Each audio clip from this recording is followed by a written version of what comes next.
Az ember boldog volt javaival, asszonyával és gyermekeivel. Ám amikor a vadont kémlelte, félelem lepte el a szívét. A vadonban vadak élnek. Vadak, akik megdésmálhatják bogyós, gyökeres, magvas eledelét. Vadak, akik megszégyeníthetik asszonyát, és felfalhatják a gyermekeit. Annyira félt, hogy már nem boldogította sem a bőség, sem a családja. A határt kémlelte. Fegyvereket kovácsolt. Nem bírt aludni. A vadonban vadak élnek. Vonyító, csörtető, surrogó, kurrogó vadak. Még a süvítő széltől is megfagyott az emberben a szar.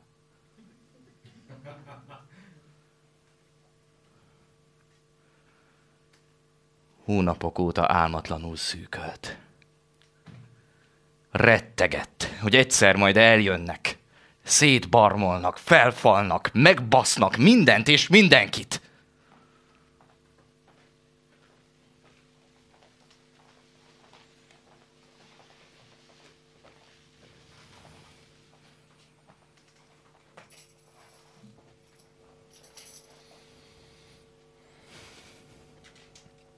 Egy napon jószágait, bogyóit, gyermekeit számlálgatta, amikor megakadt a szeme egy apró, nyűszítő teremtményen. Készült lesújtani, amikor észrevette, törött a lába. Mire lesújtott volna botjával, asszonykája, gyermekei felhője körbevette. Cuki-muki, mentsük meg, etessük meg, gyógyítsuk meg, atyala, patyala. És a jövevény bekerült a házba. Az ember megrémült. Egy vad már át is lépte otthona küszöbét. Egy vad, aki ellen olyan elszántan védekezett. Beférkőzik, megkaparint, felfal, meggyak. Az ember iszonyát elűzte asszonya szidalma. Ó, te nagyon egyszerű! Ez a vad kapjon csak jószágunk tejéből, otthonunk melegéből. Erre a vadra vigyázzunk, hogy szófogadó maradjon.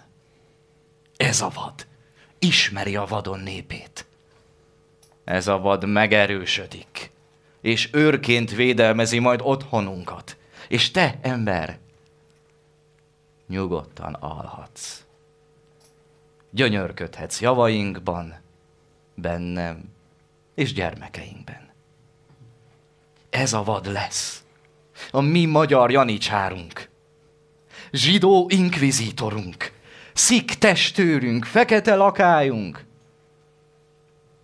láncos cigány kis békánk. És az ember látta, hogy ez jó lesz.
Béka, béka, büdös béka!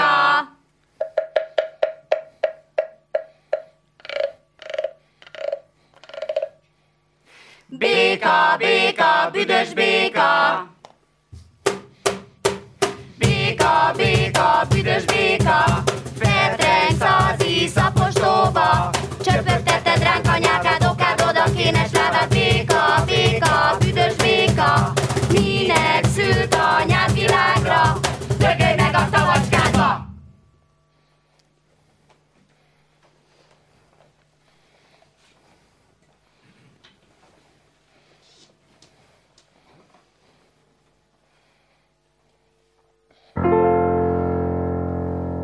Béla, Béla az én édesapám, nevetett, mert szeretett nevetni. Kacagott, mert a városi gyerekek is elnéztek. Finnyogtak a tavi gyerekeken.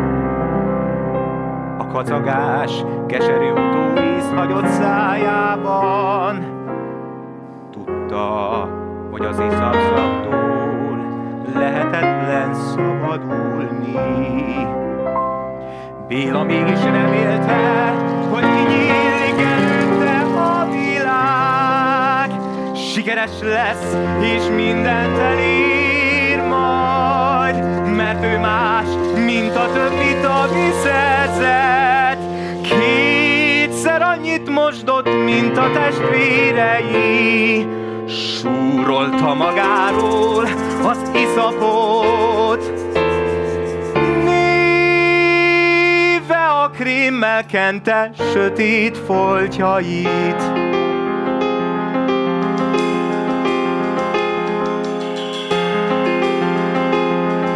Az iskolája egy nedves tanterem.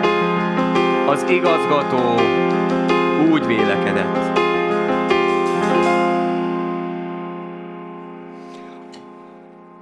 A tagjaknak a pudvás alaksor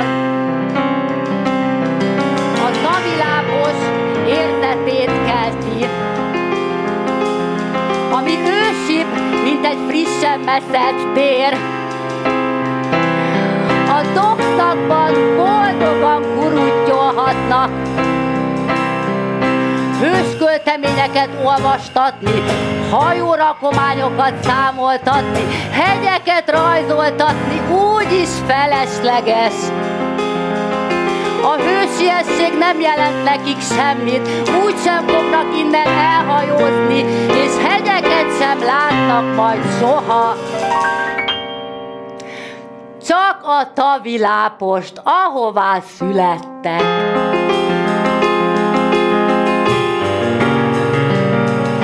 Elég nekik az ének és a tesi, a többi tantárgy, alibi.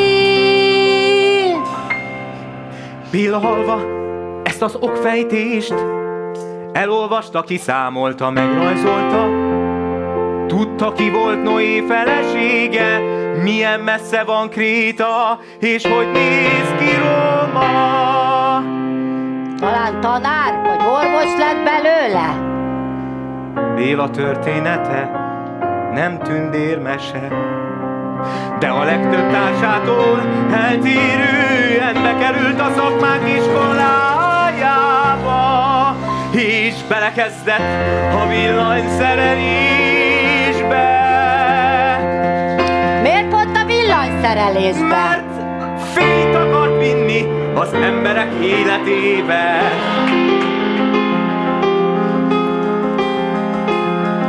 Az első nap a szakiskolában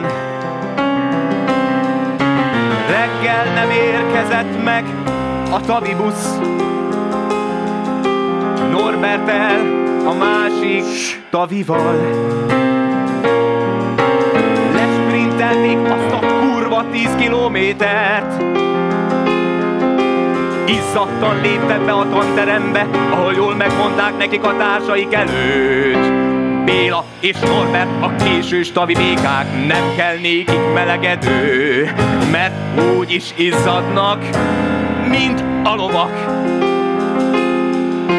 És ők mégis minden nehézség ellenére megszerezték a tudást és képesítést, hiába tartották vissza tőlük mind a kettőt.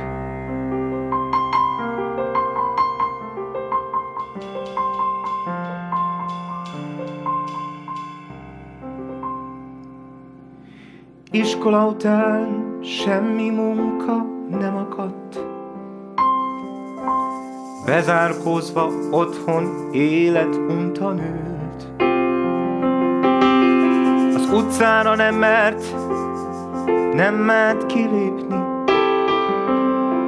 Nehogy egyszer bekapja a kérdést. Mi értelme volt ennyi évig tanulni, ennyi erővel lehetett volna vasazni. Úgy érezte, felfalja a tavi szürkeség, és nem lesz semmi. Mi értelme volt ennyi évig tanulni, ennyi erővel lehetett volna vasazni. Úgy érezte, felfalja a szürkeség, mikor szembe jött vele egy álláshirdetés.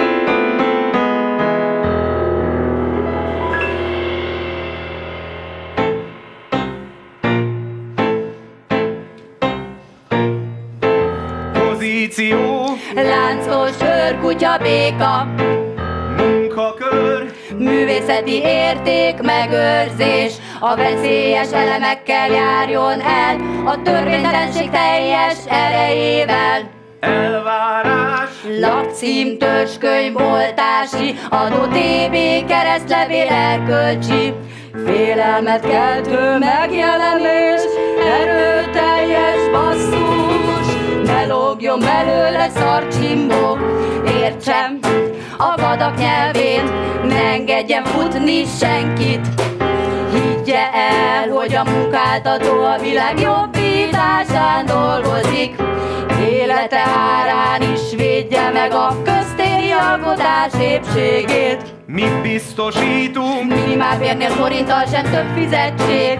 Befogadó csapat, Kurátoraink nem rasszisták, csak azért mondanak békás vicceket, mert humorosak. előrelépés, Ha jól megy a bolt, nyitunk többet, hívhatsz majd több kutya békát, de lehet szagóréjuk, köztük csak a fajtát tarthat rendet. munkáltató, Piac, vezető, galéria, magazingonok, gyártás és fejlesztés, környezet és társadalmi fenntarthatóság, társadalmilag elkötelezett művészet.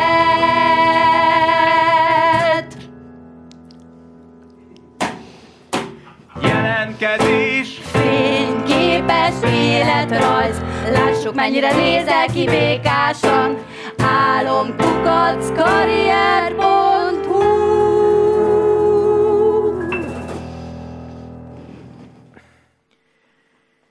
Íme a Reprezentáció című alkotás. Az apám, Béla, élete végéig erre felügyel a Rumba Sebestyén utca 9 alatt, mert számos veszély leselkedik a műre. Kezdetben a taviskésbék tágtolóvja, hogy le ne pisíjék. Később az ürüléküket erőszeretettel kenegető békagyűlölőktől. Jó időben a házi legyek kakiától is védi az objektumot. Évtizedeken át őrzi, óvja, félti, beszél hozzá, sepregeti, minden nap újra és újra felfedezi. Az apám, Béla, a telepi közösséget, a tavi nyelvet, a családi béka hagyományokat maga mögött hagyva beköltözött a városba. De hiába görbült meg, mint a Jancsiszeg. A többség úgysem fogadta be. mocsárszagú taviként tekintett rá. Eljött a bevetés ideje. A nem békatámadókat rühelte. Velük szemben szívesen érvényesítette testi fölényét. Ám a békatámadóktól görcsbe állt a gyomra. Gyakran lefagyott. Egyszer Terike, az unokatestvére nagynénje eltulajdonított egy téglát. Az apám gondolkodóba esett. Én láttam, hogy ő eltette. Ha futni agyom, eléreszeli a tó körül, és jövő héten az egész utca idejön téglázni, hogy azokból tavityókollak épüljenek. Visszarakadta vele a téglát, s pár fájt neki, ezt mondta. Ha még egyszer meglátlak itt téged, bilincsbe fogsz elmenni.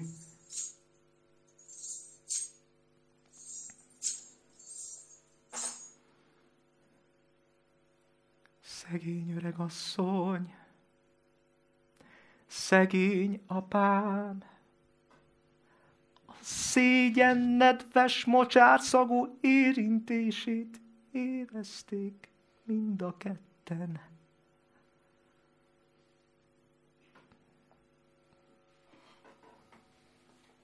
Béci istenítette az apámat, ahogy a kisfiúk felnéznek az apjukra. Mi már a városi iskolába jártunk.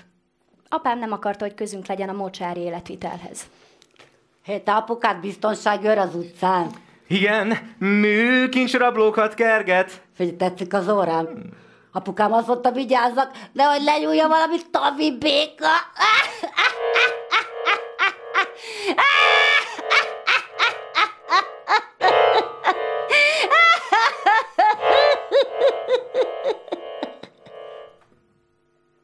Te miért nem röhögsz? Hát te is tavi varangy vagy! Hányzébb ad ilyen mocsárszagod?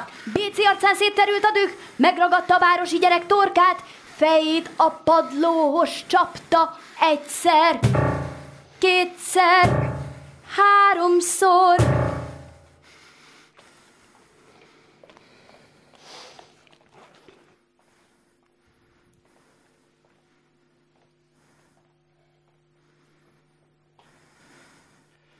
Szégyellem magam miattad. Intőt kaptál már az első nap. De apa! Ne apázz! Nem azért dolgoztam, hogy a fiam úgy viselkedjen, mint egy agresszív varangy. De ezek beszóltak, megsértettek téged is a tavjakat! Ezt nem hagyhattam annyiban! Nem érted, fiam? Ezek pont azt akarják, hogy jól megverd őket, hogy lebékázhassanak és kidobhassanak maguk közül. Az apukák meg szokták védeni a fiaikat. Béci számára ekkor vált világossá, hogy az ő apukája aztán biztos nem veri szét az őt megcsúfolókat.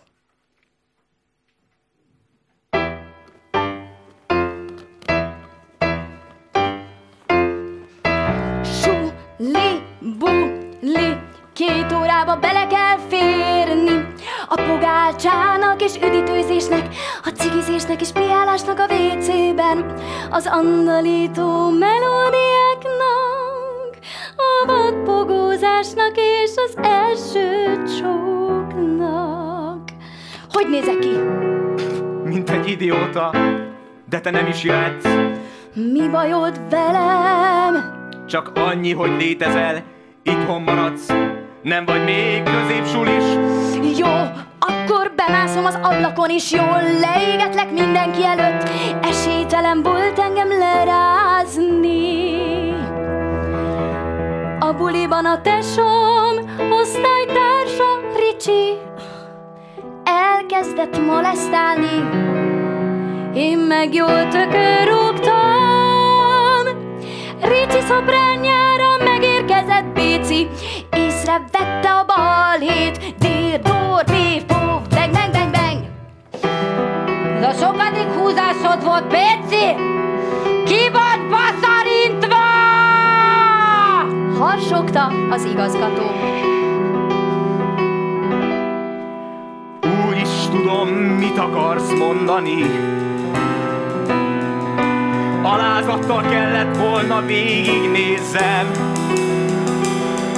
ahogy megerőszakolják a hugomat.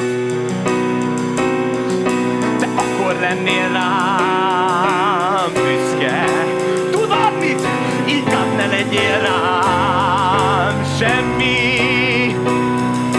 Nem megyek vissza az iskolába, hogy egy olyan gyáva lúzer legyen belőlem, mint amilyen te vagy. Elköltözöm.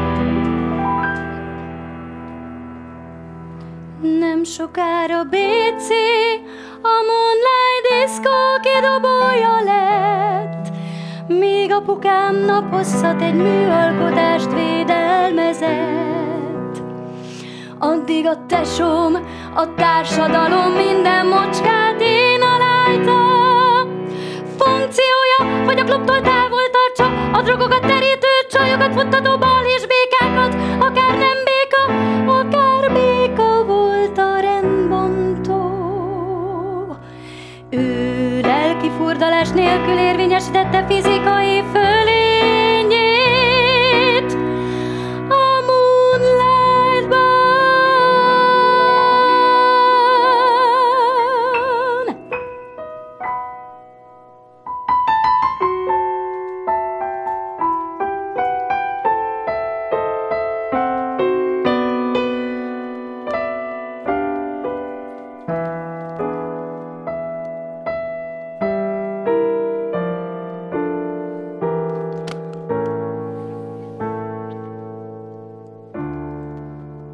Most, hogy magunk között vagyunk, elárulom. Vállaltam a védelemre szoruló kislány szerepét, mert a szemem tükrében apám és tesóm is legyőzhetetlennek látták magukat. Ők elhitték, hogy erényeik, értékeik, bátorságok miatt alkalmazták őket a főnökeik, akikhez mindig lojálisak maradtak. Ők elhitték, hogy az erő, a hősiesség és büszkeség határozza meg az életüket. Igazából nem akarták észrevenni, hogy ugyanazért kaptak munkát mindketten. Azért, mert félelmet keltő alkatukkal, mert határozott kiállásukkal el tudták észteni a taviakat, akiket jobban ismertek, mint bárki más. Úgy féltettem őket, sokkal törékenyebbek voltak, mint bármelyik asszony.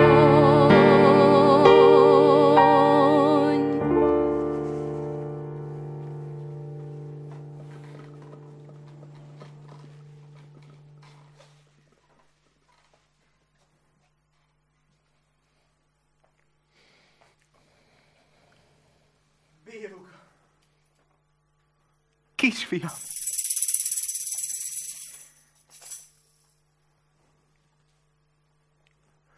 Moonlight, ahol apám élt és dolgozott, ahol felcseperedtem, ahol először totyogtam, majd adogtam, később énekeltem, és zenélni tanultam. Ha meghívott DJ-kkel és MC-kkel, a zenészekkel és zenekarokkal, maga volt a paradicsom.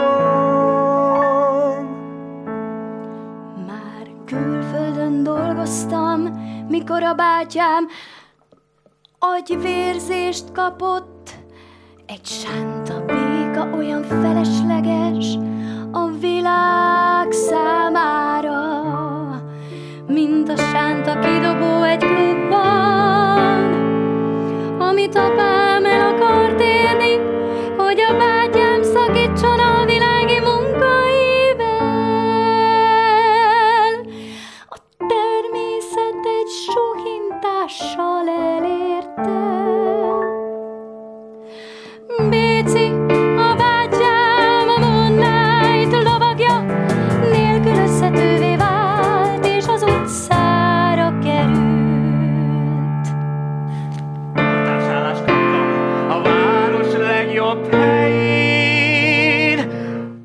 ott a fejűek jártak a zeneiskolában.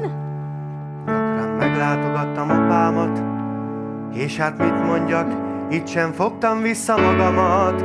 A portás fülkéből hallgattam a termekből kiszűrődő énekhangokat. Én is énekeltem, bekapcsolódtam.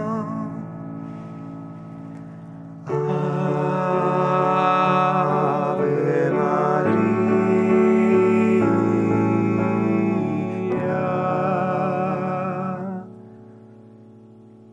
Én hortyogtam csendesen, csak akkor ébredtem fel, amikor egy tanár belépett a fülkémbe.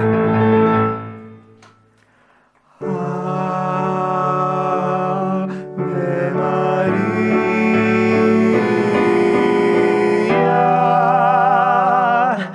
Tágra nyílt szemekkel kérdezte, hát innen szól ez a gyönyörű hang.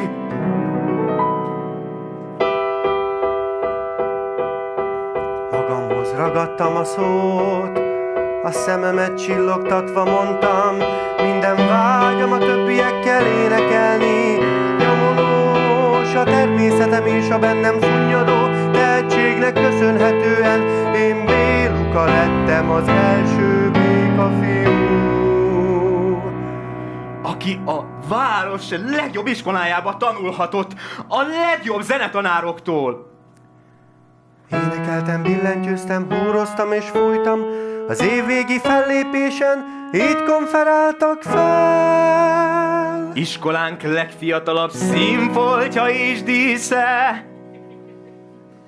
Nem értettem pontosan, mit értenek azon, hogy színfolt és dísz. Akkor még nem értette, mire elvégezte az iskolát, már tudta, hogy ki a számukra.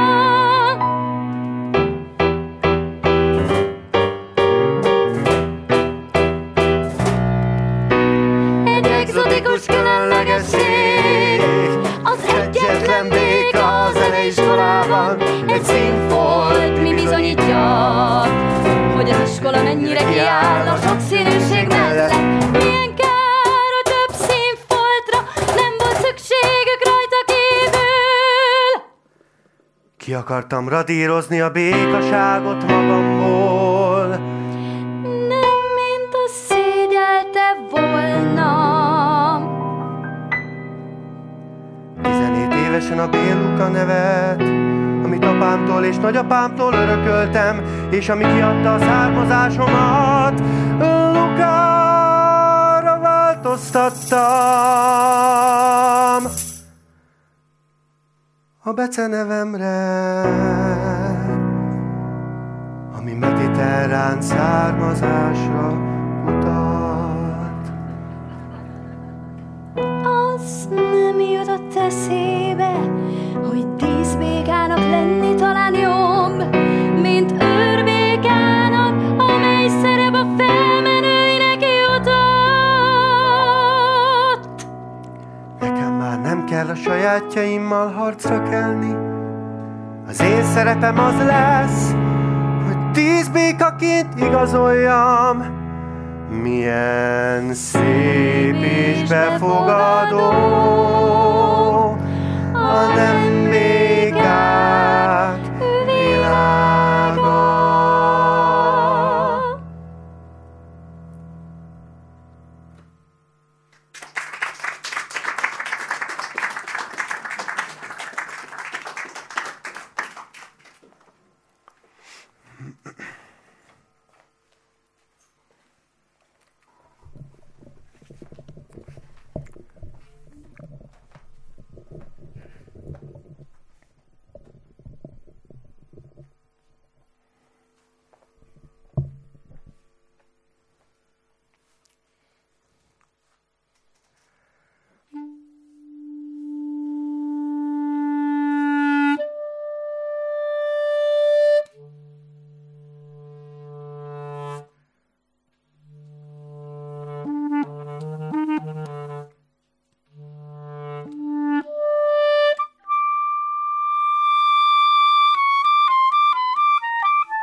Csodálatos pillanatok az életben?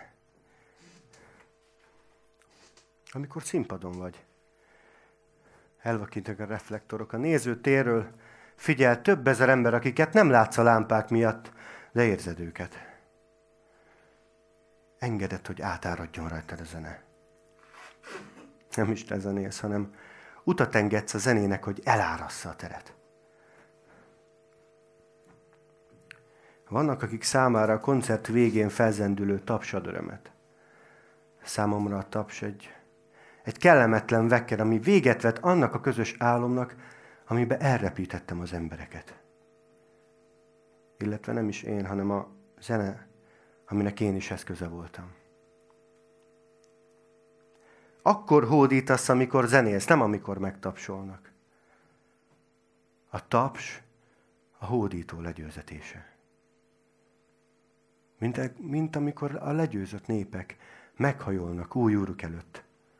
A hiúságra épít. Azt mutatja, hogy a zenészeknek legalább annyira szüksége van a tapsra, mint a közönségnek a zenére. Ahogy a zenész legyőzi muzsikájával a közönséget, úgy a közönség a taps zajával vet véget a zenész által megteremtett álomnak. A zenész, ameddig zenél, addig hódító. A taps pillanatában csak ócska udvari mutatványos, aki fejet hajt.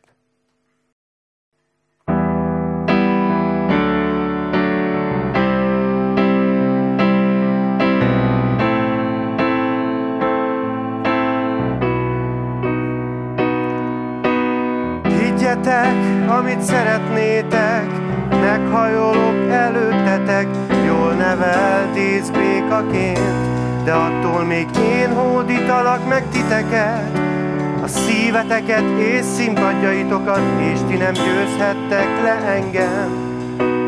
Én a tavi srác, akinek ősei még a város utcáira se léphettek, anélkül,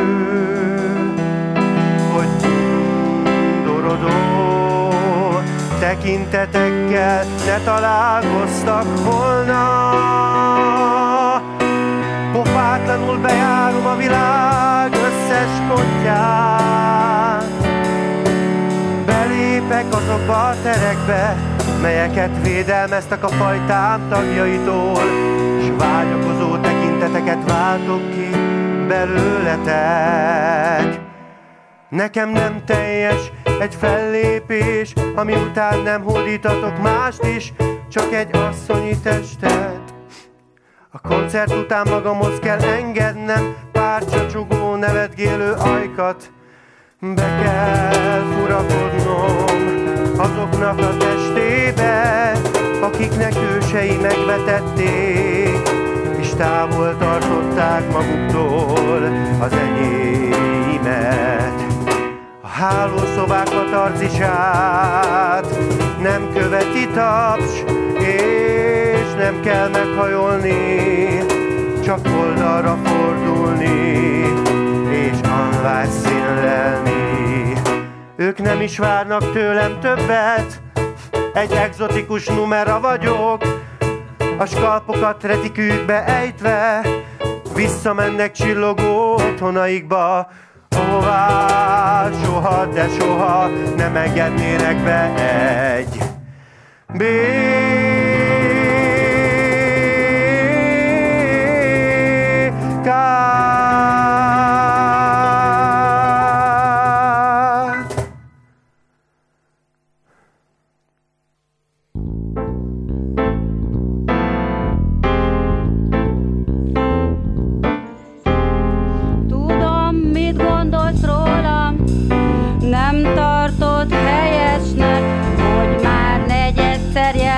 meg nálad. Most maszk nélkül jöttem, láthatod, hogy ki vagyok, látlak én is, hogy be vagy szarva, hiszen a királylányok nyomában marcon a fegyveresek és a királyi család nyáladzó tagjai szoktak csaholni. Elkényeztetettnek tartasz, igen, az vagyok, ez igaz, de nem játékszerként tekintek rád, mint azok, akiket begyűjtesz az ágyadba, majd magadra hagynak. Én nem vagyok skapadász. Ma miért nem hoztál haza magaddal senkit? Engem vártál, elhiszem, miért ne hinném? Oké, most nem hazudsz, de majd fogsz. Egy életed lesz rá, igen, egy életed, mondtam. Ha szabadulni akarsz tőlem, mondd meg most. Belét szerettem, mert láttam, hogy nem élvezed a tapsot, és nem hajolsz meg szívesen mások előtt. Jól teszed, azt hiszed, nekem talán könnyű. én is minden nap meg kell hajoljak. A király az apám előtt, lenyelem az undort és megteszem. Igen, tudom, hogy én vagyok a királylány. Igen, tudom, hogy mit várnak-e tőlem. Ahogy azt is, hogy mit várnak el egy békazenésztől. Berezettél, ugye? Rég nem szólított békának senki szemtől szembe. Még egy perced van döntést hozni, hogy akarsz-e a férjem lenni. Ha most kilépünk az erkére smárolni, a lesi fotósok lekapják, és meg is jelenik az újságban, és már nem lesz visszaút. Nem tudja eltitkolni senki. Nekem ahhoz kell hozzá menni, aki először megcsókol. S te békából királyfivá változol, és ez végeredményben egy mesebeli aktus. Igen, tudom, hogy ez a pasik dolga szokott lenni, de én emancipált királylány vagyok, úgyhogy megkérem a kezedet.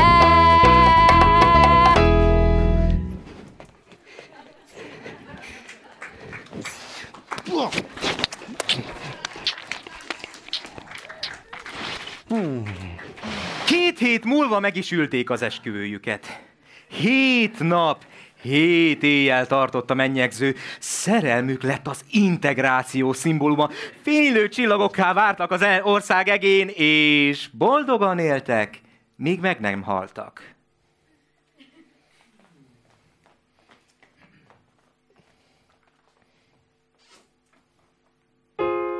De az esküvőkön mindig van egy alak, akit elfelejtenek meghívni, ezzel kivívják haragját.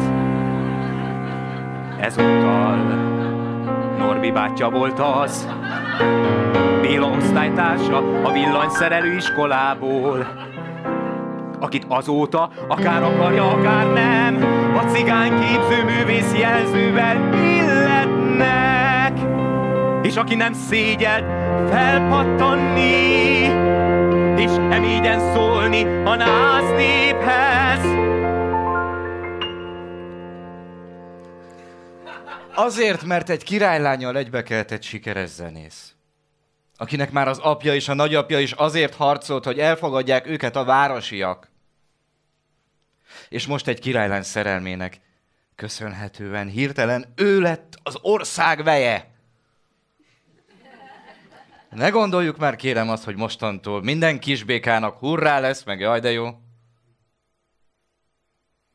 Ne higgyük már azt, hogy egy ilyen hollywoodi esküvőtől egy csettintésre eltűnik a szegénység, meg az igazságtalanság az országból. Sőt, hogy akár egy fikarcnyival is igazságosabb lesz a tavi békák élete. Sőt, mostantól minden tavi ezt hallgathatja majd, hogy bezzeg a királyfinak sikerült. Mert ő sikeres volt, kitartóan harcolt, és tehetséges volt. Bezzeg ti, kis büdös békák! Miért nem tudtok ilyen szerencsések lenni? Akkor talán nem száradnátok ki a tó szélén a tavaszi szárazság idején. Rajtam kívül tényleg nem látja senki, barátaim, a falakat? amik ma ugyanúgy elválasztanak minket egymástól, mint tegnap. A felszabadult pogácsázás, meg borozgatás helyett.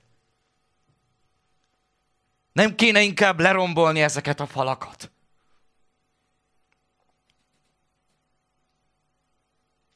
Nem kéne lerombolni a falakat?